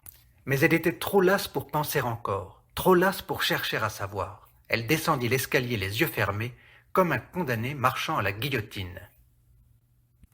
Quand elle sortit, la rue était sombre. Peut-être m'attend-elle là-bas, pensa-t-elle. Peut-être le salut va-t-il venir au dernier moment. Elle avait presque envie de joindre les mains et de prier un Dieu oublié depuis longtemps. Oh, s'il lui était possible de se procurer 2 mois de répit encore, de façon à atteindre l'été. Elle pourrait alors vivre en paix, loin de sa persécutrice, au milieu des prés et des champs. Ses yeux fouillèrent avec curiosité dans la nuit. Il lui sembla apercevoir là-bas, sous une porte cochère, une silhouette qui guettait. Mais comme elle approchait, l'ombre recula sous le portail. Un instant, elle pensa reconnaître son mari. Pour la 2e fois ce jour-là, elle croyait le sentir dans la rue, lui et son regard. Elle ralentit sa marche pour mieux se rendre compte, mais la silhouette disparut tout à fait. Elle avançait, inquiète, avec l'étrange sensation d'un regard brûlant sur sa nuque. Une fois, elle se retourna, mais elle ne vit personne. Une pharmacie était tout près. Elle y entra avec un léger frisson, et le pharmacien prit l'ordonnance et se mit à la préparer. Rien n'échappait aux yeux d'Irène durant ces brèves minutes. La balance scintillante, les poids mignons, les petites étiquettes, et là-haut dans les armoires, la rangée d'essences aux noms latins bizarres qu'elle éplait inconsciemment du regard. Elle entendait le tic-tac de l'horloge, sentait le parfum spécial, l'odeur fade et un peu grasse des médicaments. Soudain, elle se rappela qu'enfant, elle demandait toujours à sa mère de l'envoyer à la pharmacie, parce qu'elle aimait cette odeur et que la vue de tous ces bocaux miroitants lui était agréable. En même temps, elle se souvint avec effroi qu'elle avait oublié de faire ses adieux à sa mère, et elle eut pitié de la pauvre femme, qui serait terrifiée en apprenant la nouvelle. Mais déjà le pharmacien comptait les gouttes claires qui coulaient d'un bocal ventru dans un flacon bleu. Elle regardait, immobile, la mort passer d'un récipient dans l'autre. Un frisson glaçait ses membres. Comme en proie à une sorte d'hypnose, ses yeux suivaient les doigts du préparateur qui enfonçait maintenant le bouchon dans le flacon plein et collait une bande de papier autour de la fiole dangereuse. La pensée de la chose sinistre qui allait se passer fascinait et paralysait ses sens. 2 couronnes, dit le pharmacien. Elle sortit de son immobilité et jeta autour d'elle un regard absent. Puis elle plongea la main dans son sac pour y prendre la somme. Tout était encore confus en elle. Elle regardait son argent et s'attardait machinalement à le compter. À cet instant, elle se sentit empoignée par le bras. Des pièces de monnaie tintèrent sur le comptoir. Une main s'avança à côté d'elle et s'empara du flacon. Elle se retourna. Son regard se figea. C'était son mari qui était là. Il serrait les lèvres, son visage était livide, et la sueur mouillait son front. Elle faillit s'évanouir et dut se cramponner au comptoir. Aussitôt elle comprit que c'était bien lui qu'elle avait vu dans la rue, et qui la guettait sous la porte cochère. Son pressentiment ne l'avait pas trompée. « Viens !» lui dit-il d'une voix sourde et étranglée. Elle le regarda fixement et s'étonna au fond d'elle-même de lui obéir. Elle le suivit sans s'en rendre compte. Ils marchaient côte à côte sans se regarder. Il tenait toujours la fiole dans la main. En route, il s'arrêta et s'essuya le front. Elle ralentit le pas sans le vouloir ni le savoir, mais elle n'osait pas le regarder. Ni l'un ni l'autre ne soufflait mot. Le tumulte de la rue déferlait entre eux. Dans l'escalier, il la fit passer devant lui. Dès qu'elle ne fut plus à son côté, elle chancela. Elle s'arrêta et s'accrocha à la rampe. Il lui prit le bras. Ce contact la fit tressaillir, et elle monta vite les dernières marches. Elle se rendit dans sa chambre. Il la suivit. Les murs étaient sombres, on ne distinguait plus les objets. Ils ne se parlaient toujours pas. Il déchira le papier qui enveloppait le flacon, déboucha celui-ci, le vida et le lança violemment dans un coin de la pièce. En entendant ce bruit de verre, elle tressaillit. Il continuait à se taire. Elle devinait qu'il se maîtrisait, elle le devinait sans le voir. Enfin, il s'approcha d'elle, tout près d'elle. Elle sentait son souffle pénible et voyait l'éclat de ses yeux dans l'obscurité de la chambre. Elle s'attendait à l'explosion de sa colère et tremblait déjà sous le geste dur de sa main. Son cœur parut s'arrêter. Seuls ses nerfs vibraient comme des cordes tendues. Tout en elle se préparait au châtiment. Elle le désirait presque. Mais il se taisait encore, et avec un étonnement sans fin, elle se rendit compte qu'il n'était pas en colère. « Irène, dit-il, et sa voix avait une extraordinaire douceur. Pendant combien de temps encore allons-nous nous faire souffrir ?» Alors éclatèrent soudain, avec une violence inouïe, en un cri sauvage et fou, tous les sanglots maîtrisés et refoulés des dernières semaines. On eût dit qu'intérieurement, une main furieuse l'avait empoignée et la secouait avec force, au point qu'elle chancela comme une personne ivre et serait tombée si son mari ne l'avait pas retenue. « Irène, Irène !» fit-il. La voix se faisait de plus en plus douce, de plus en plus tendre, pour essayer d'apaiser la tempête désespérée de ses nerfs. Seuls des sanglots lui répondaient, des explosions de douleur qui la bouleversaient des pieds à la tête. Il la conduisit près du sofa et y étendit son corps palpitant. Mais les sanglots ne se calmèrent pas. Les membres de la malheureuse semblaient secoués par des décharges électriques, cependant que des vagues de froid et de chaleur passaient sur la chair martyrisée. Tendue à l'extrême depuis des semaines, les nerfs d'Irène n'avaient pu résister plus longtemps et la souffrance déchaînée faisait rage dans son corps impuissant. En proie à l'émotion la plus intense, il la tenait dans ses bras.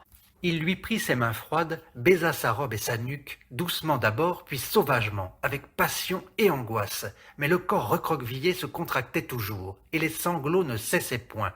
Il lui toucha le visage. Il était glacé et baigné de larmes. Il passa la main sur les veines des tempes qui saillaient.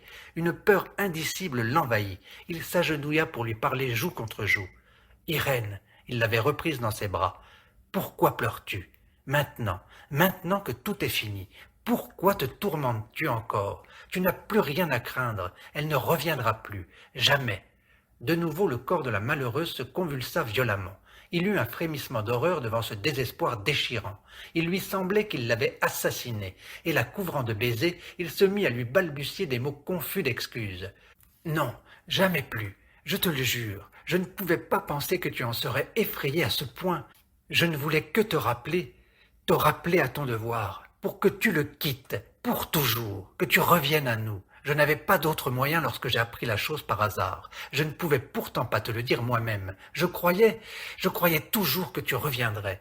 C'est pourquoi je t'ai envoyé cette femme qui devait t'y pousser. C'est une pauvre fille, une actrice congédiée. Elle ne voulait pas s'y prêter, mais j'ai insisté. Je vois que j'ai eu tort. Mais je voulais que tu reviennes. Je t'ai toujours montré que j'étais prêt à te pardonner. Je ne désirais rien d'autre que cela. Mais tu ne m'as pas compris. Je ne voulais pas te pousser si loin. J'ai moi-même bien souffert de voir tout cela. J'ai surveillé tous tes pas. C'est à cause des enfants, tu le sais, rien qu'à cause d'eux que je voulais t'obliger à revenir. Mais maintenant, tout est terminé.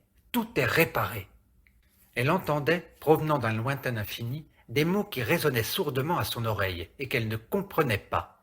Un bruit montait en elle qui assourdissait tout. Ses sens n'étaient plus qu'un chaos où tout s'évanouissait. Elle sentait bien des effleurements, des baisers, des caresses, et aussi ses propres larmes refroidies, mais son sang bourdonnait de plus en plus fort. Il tintait à présent avec une violence qui rappelait le bruit de cloches sonnant à toute volée. Elle perdit connaissance. Lorsqu'elle sortit de son évanouissement, elle se rendit confusément compte qu'on la déshabillait. Elle vit à travers un nuage le visage doux et anxieux de son mari.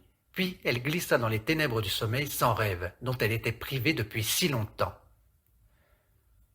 Lorsque, le lendemain matin, elle ouvrit les yeux, il faisait déjà clair dans la chambre. Elle sentit aussi en elle une clarté. Plus de nuages devant ses yeux. Un sang calme coulait dans ses veines. Elle essaya de se rappeler ce qui s'était passé, mais tout lui paraissait encore être un rêve, sans consistance, sans lien, irréel, comme lorsqu'on vole en rêvant, et pour se convaincre qu'elle ne dormait pas, elle se tâta les mains. Soudain, elle sursauta, effrayée. La bague brillait à son doigt. Alors, elle vit les choses sous leur jour exact. Les paroles confuses entendues dans son demi-évanouissement et le pressentiment sourd de jadis, qui n'avait jamais osé se transformer en pensée ou soupçon, s'enchaînèrent tout à fait. Elle comprit tout d'un seul coup. Les questions de son mari, la stupéfaction de son amant, toutes les mailles du réseau terrible où elle s'était laissée prendre se défirent. L'amertume et la honte l'envahirent. Ses nerfs se remirent à trembler et elle regretta presque de s'être réveillée. Des rires retentirent à côté. Les enfants étaient déjà debout et se livraient à leurs ébats tapageurs, tels des oiseaux saluant la naissance du jour. Elle distinguait nettement la voix du petit garçon et se rendait compte pour la première fois, avec étonnement, de sa ressemblance avec celle de son père. Un léger sourire effleura ses lèvres et s'y posa. Elle ferma les yeux et resta immobile pour mieux jouir de tout cela, qui était sa vie et désormais aussi son bonheur. Elle souffrait encore un peu, mais c'était une souffrance heureuse et pleine de promesses, semblable à ces blessures qui vous brûlent si fort avant de se cicatriser définitivement.